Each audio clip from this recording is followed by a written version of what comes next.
Hello বন্ধুরা, আসসালামু আলাইকুম। আপনারা সবাই কেমন আছেন? তো আজকে আপনাদের জন্য একটা সুখবর আছে। তো অবশ্যই আমাদের ভিডিওটি দেখবেন। আর এই তো আমরা গাড়িতে চড়ে চলে যাচ্ছি। আর কোথায় যাচ্ছি তাও অবশ্যই দেখবেন। আর আমরা এই তো গাড়ি থেকে নেমে এবার অটোতে চড়েছি। তো হয়তো আপনারা অনেকে বলবেন যে অটোতে কেন? তো অটোতে চড়ার কারণ হলো আমাদের গাড়ির এখনও লাইসেন্স করা হয়নি। তার জন্য আমি আর আপনাদের ভাইয়া রাজশাহীর উদ্দেশ্যে চলে যাচ্ছি। তো রাজশাহীতে কেন যাচ্ছি? তা অবশ্যই আমাদের ভিডিওটি বেশি বেশি সম্পূর্ণ দেখবেন, তাহলেই বুঝতে পারবেন যে কেন যাচ্ছি। তো আজকে তুলি ভাবির একটা সুখবর দিব আপনাদের। আর তুলি ভাবিকে যেহেতু দেখতে যাচ্ছি সেহেতু তার জন্য তো একটু ফলমূল নিতেই হবে। তাই আমি আর আপনাদের ভাইয়া আমচত্বরে এসে কয়েকটা ফলমূল কিনছি।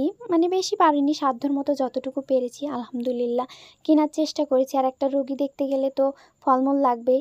আর সেখান থেকে আমরা ইসলামী হাসপাতালে চলে আসছি হেঁটে হেঁটে, কারণ আমচত্বরে এসে নেমেছিলাম। তো এখান থেকে আমরা এই তো ইসলামী হাসপাতালে চলে আসছি। আর তুলি ভাবির আজকে বাবু হয়েছে, কারণ এটা আমাদের কাছে অনেক অনেক সুখবর। কারণ আজকে আমাদের সবথেকে খুশির দিন। একদিকে মানে দুঃখও লাগছে, অন্যদিকে খুশিও লাগছে। তার কারণ কি জানেন? কারণ একদিকে তুলি আপু অসুস্থ হয়ে যাবে, আর অন্যদিকে বাবু হয়েছে। কিন্তু তার কি বাবু হয়েছে অবশ্যই জানাবো।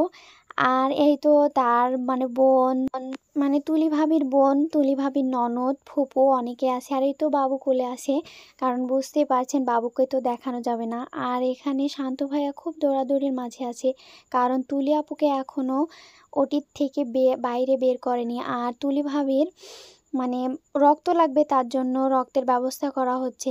আর এই তো শান্ত ভাইয়া দেখতেই পাচ্ছেন অনেক মন খারাপ, কারণ তুলি ভাবি অনেক অসুস্থ। তার জন্য তো তুলি ভাবির জন্য সবাই দোয়া করবেন। আর এখানে তুলি ভাবির ননদ, মানে ননদের হাজবেন্ড, সে রক্ত দিচ্ছে তুলি ভাবিকে। তো আপনারা বেশি বেশি করে দোয়া করবেন যেন তুলি ভাবি সুস্থ হয়ে যায়। আর তুলি ভাবির বাবুও অনেক সুস্থ আছে আলহামদুলিল্লাহ, তার জন্যও দোয়া করবেন।